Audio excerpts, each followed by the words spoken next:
rise it so that, you know, I mean, you don't want to milk it into some huge big thing.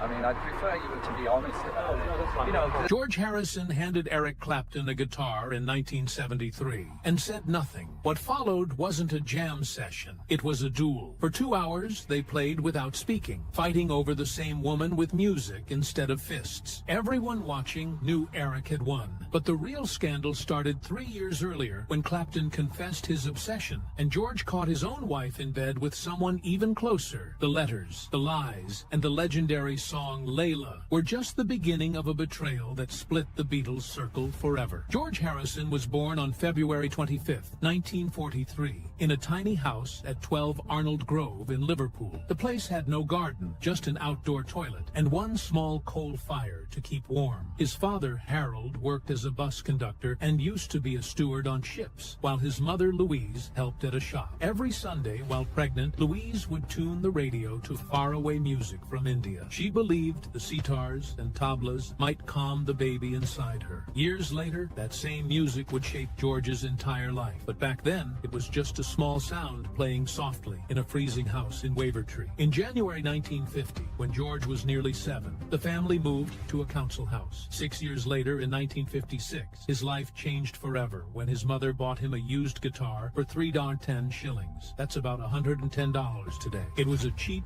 Dutch-made Egmond acoustic. It didn't look special, but to George, it was everything. A family friend showed him how to play simple songs. That same guitar would later be worth over $800,000 when auctioned, even though it didn't have its original machine heads anymore. Around the same time, one afternoon, George was riding his bike through his neighborhood when he suddenly heard a voice like nothing he'd ever heard before. It was Elvis Presley singing Heartbreak Hotel from someone's radio. He was just 12 or 13, but he never forgot that moment. Some said he even crashed his bike. From that day on, he couldn't stop thinking about guitars. He drew them in his school books and said later, "I was totally into guitars." By March 1958, George made another big decision. He quit school at 16 and started working at Blackler's, a big department store in Liverpool. He was an apprentice electrician, learning how to wire things during the day, but at night he was practicing music with his band, the Rebels. It was like living two lives, one with tools and wires, the other with chords and dreams. That job didn't last long, but it gave him enough money to start buying better gear. In 1960, when George was just 17, he traveled with the Beatles to Hamburg, Germany. The clubs were rough, loud, and full of drunks, but George didn't care. There was only one problem. He was too young to be there. He had faked his age on his passport. On November 20th, 1960, a jealous club owner turned him in,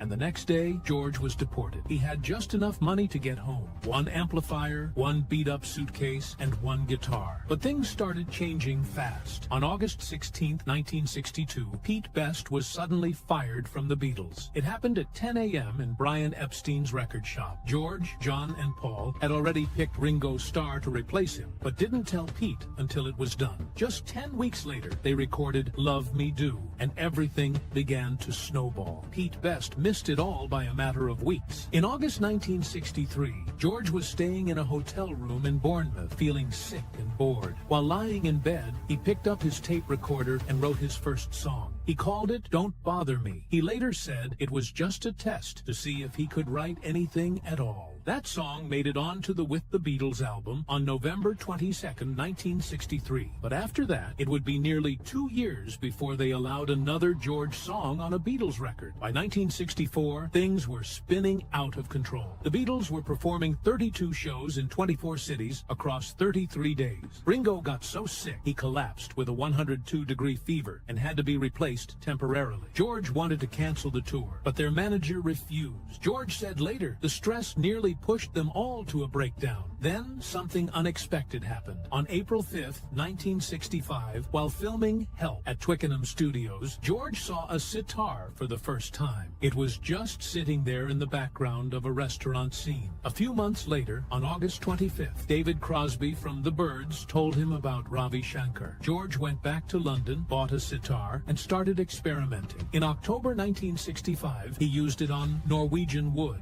It was the first time anyone had used a sitar in Western pop music. Ravi Shankar didn't like George's playing at first, but it didn't matter. A whole new sound had just been born. By 1966, George felt left out. Lennon and and McCartney wrote most of the songs. During the Revolver sessions, George started pushing back. His growing interest in Indian philosophy and his use of LSD made him feel even more distant from the others. Things got worse by January 10th, 1969. While filming the Get Back sessions, George suddenly said, "I'm leaving the band," and walked out. He stayed away for 5 days. He later said he was tired of Paul's bossy attitude and didn't even recognize John anymore, who was lost in heroin. That moment nearly ended the Beatles. Meanwhile, Eric Clapton was living a completely different childhood. He was born on March 30th, 1945, in Surrey. His mother, Patricia, was only 16. His father, Edward Fryer, was a Canadian soldier who left before Eric was born and never came back. To hide the shame, Eric was raised thinking his grandmother was his mother, and his real mother was just an older sister. He only found out the truth when he was 9,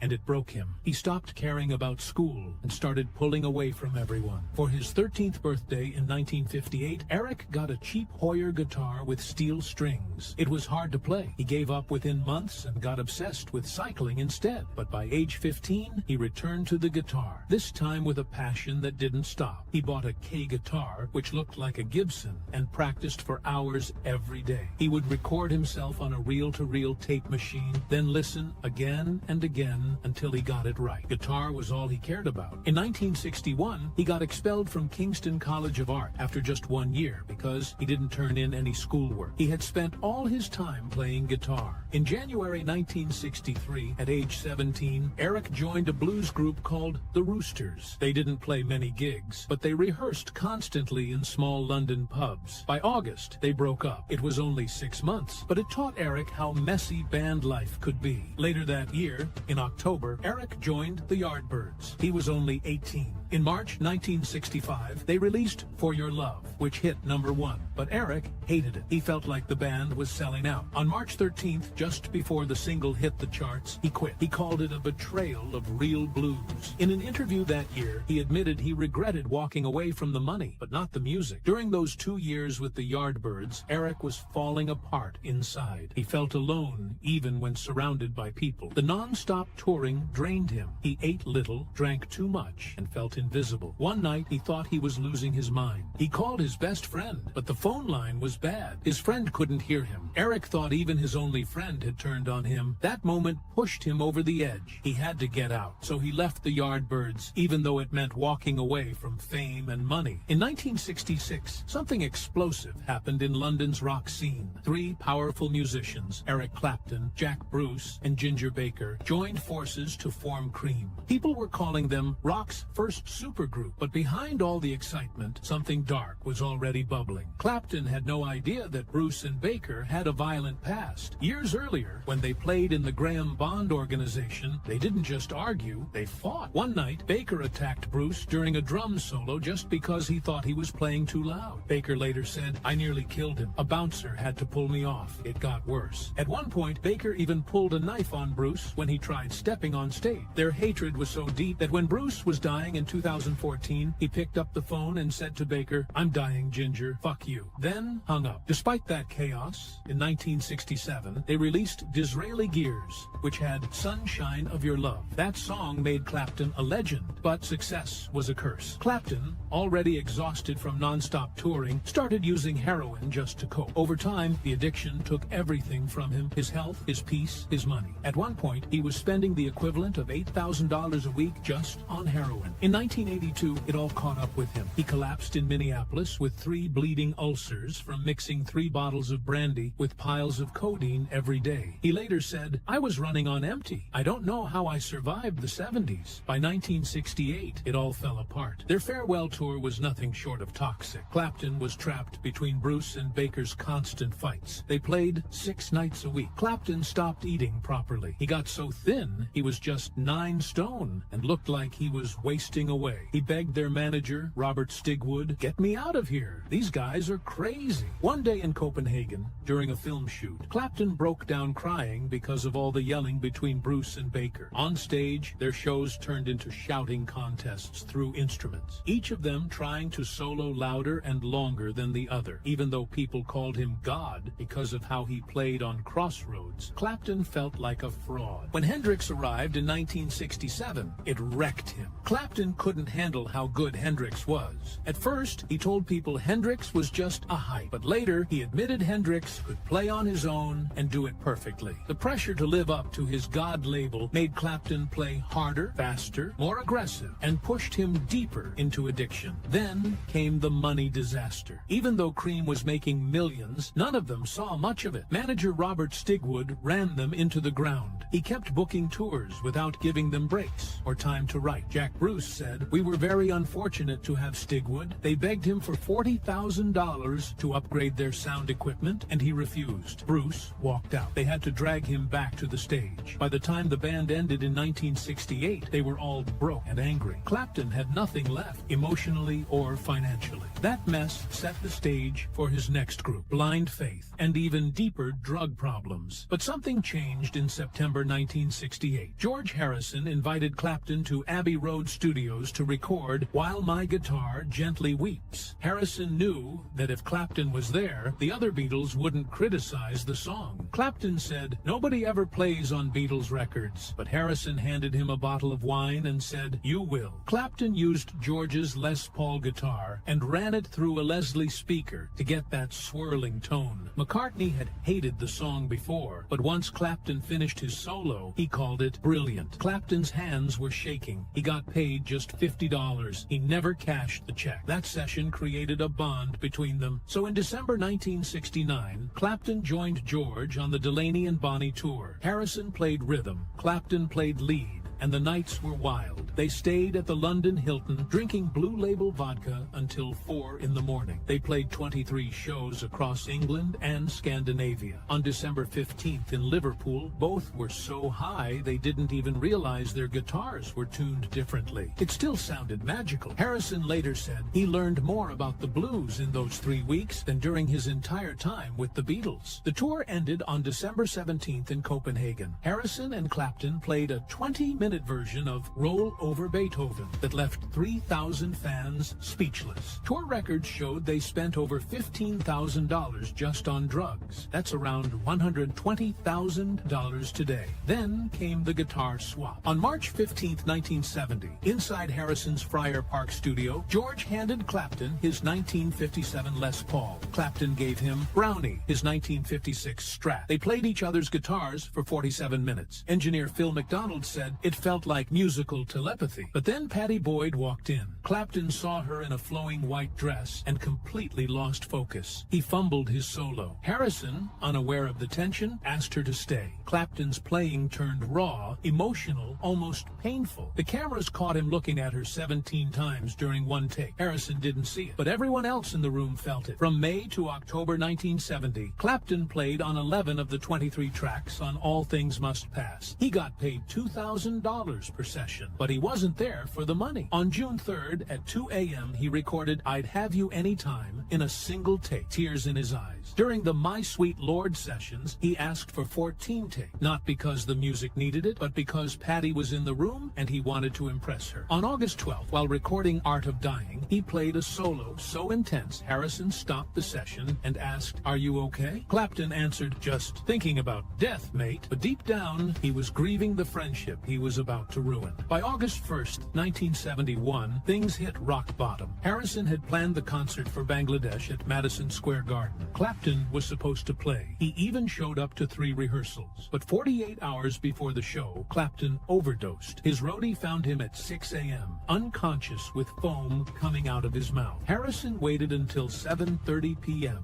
on the day of the concert before accepting he wasn't coming. During the song, While My Guitar Gently Weeps, cameras caught Harrison looking toward the wings, waiting. When Clapton never came out, you could see him deflate. Leon Russell played the solo. The show raised $243,418, but Harrison later said losing Clapton to drugs hurt more than any Beatles breakup. They wouldn't speak for 7 years. And behind it all, Harrison's marriage was crumbling. He married Pattie Boyd in January 1966. By February 1968, during their trip to India with Maharishi Mahesh Yogi, he was already cheating on her. He told her later he wanted an open relationship. Boyd had introduced him to meditation in 1967, and now he was using that same spirituality to cover up betrayal. She felt crushed. Things got worse in 1971. Harrison released My Sweet Lord, which became a global hit, but it also triggered a lawsuit that dragged on for 22 years. On February 10, 1971, Bright Tunes sued him, saying he stole the melody from the Chiffons' 1963 hit, He's So Fine. In 1976, the court said he was guilty of subconscious plagiarism. He had to pay $1,599,987, over $8 million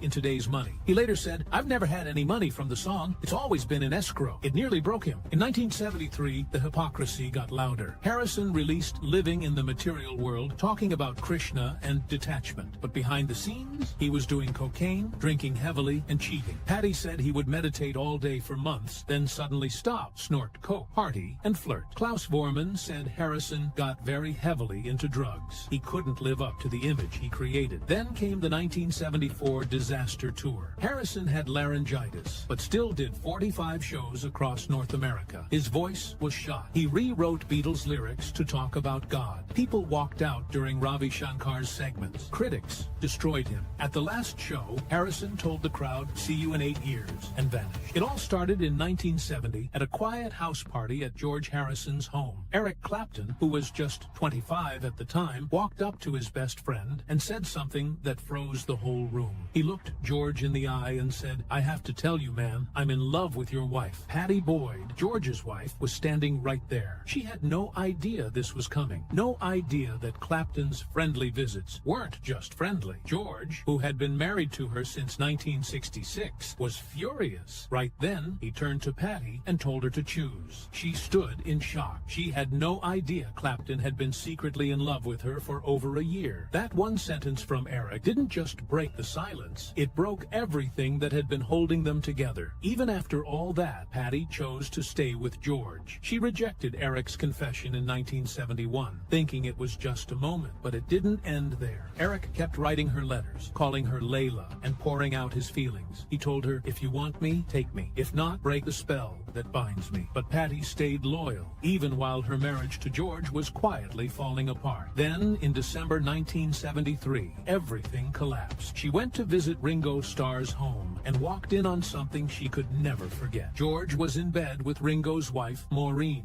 Not only had he been cheating, but he had told Ringo he was in love with Maureen. The betrayal wasn't just between husband and wife. It split the Beatles' circle in two. John Lennon called it virtual incest. Ringo threatened divorce. And Pattie, who had turned away from Eric so many times to stay loyal to George, now found herself completely broken. In 1974, the quiet affair between Eric and Pattie finally began. George had no idea. Eric would come over when George was out of town. They kept it secret, meeting in London hotels and sneaking away to Clapton's estate in Surrey. Things got serious when Eric invited Pattie to join him on his 1974 U.S. tour. They stopped hiding. Pattie later admitted they barely even tried to keep it a secret by the middle of that year. The whole thing was made worse by the fact that George and Eric had been incredibly close. George had invited Eric into his home countless times. Eric was like family. George didn't explode in public. Instead, he picked up his guitar. In late 1973, just months before Pattie left him, George recorded the song So Sad. He had started writing it in 1972 in a New York hotel room. It was cold, bitter, and full of loneliness. Nothing like the songs he used to write with the Beatles. He later said the song was depressing because that's exactly how he felt. Music was the only place where he could speak freely. He poured all the heartbreak into those lyrics. One critic later said it sounded like George's spiritual beliefs had died with his marriage. That same year, at Friar Park, something happened that would go down in rock history. After George finally found out about the affair, he didn't scream. He didn't punch anyone. He handed Eric a guitar. Pattie said it was like watching two 18th century gentlemen duel with swords, but instead of blades, they used guitars. For 2 hours, they played without saying a word. John Hurt, the actor, watched the whole thing.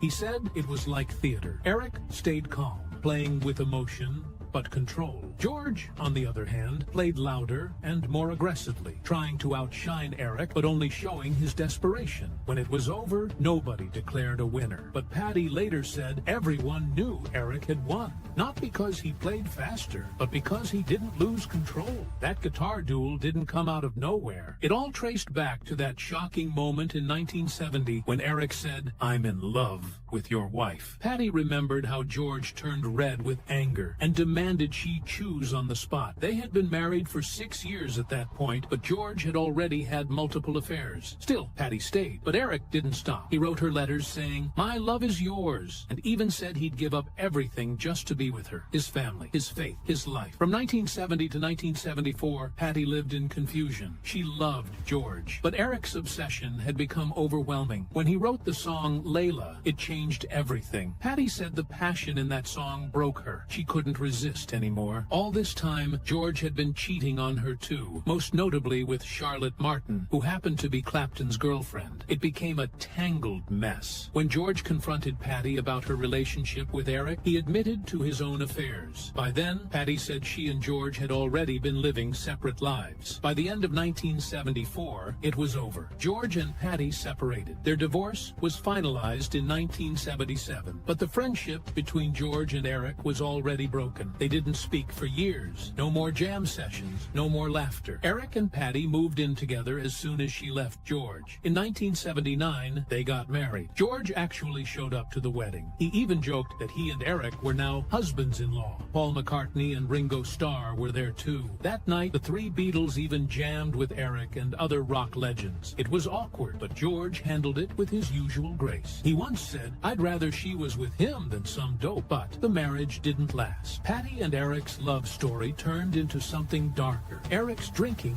became worse. He was violent, unpredictable, and constantly cheating. The worst blow came in 1986 when he had a child with Italian actress Lori Del Santo while still married to Pattie. She couldn't take it anymore. They separated in 1987 and divorced in 1989. Pattie later said the whole relationship became a nightmare. She lived in fear, never knowing which version of Eric would come home. Despite everything, George and Eric eventually worked together again. In 1987, George released Cloud 9 after years away from music. Eric played lead guitar on several tracks. It was a professional project, but people close to them said the tension never fully left. They worked side by side, but it wasn't like the old days. Still, the album did well. The song Got My Mind Set on You became a hit, and fans were happy to see the two on good terms again, even if they were only pretending. Then in 2001, George passed away from cancer. Eric organized the concert for George a year later at the Royal Albert Hall. He brought together Paul, Ringo, Tom Petty, Jeff Lynne, and many more. But the most emotional moment came when Eric played While My Guitar Gently Weeps. That was the same song he played for George and the Beatles back in 1968. Now, it was a tribute. He could barely hold back the emotion. People backstage said he finally let the guilt come through. That concert helped him heal. After everything, the love triangle, the betrayal, the silence, he said he finally made peace with George.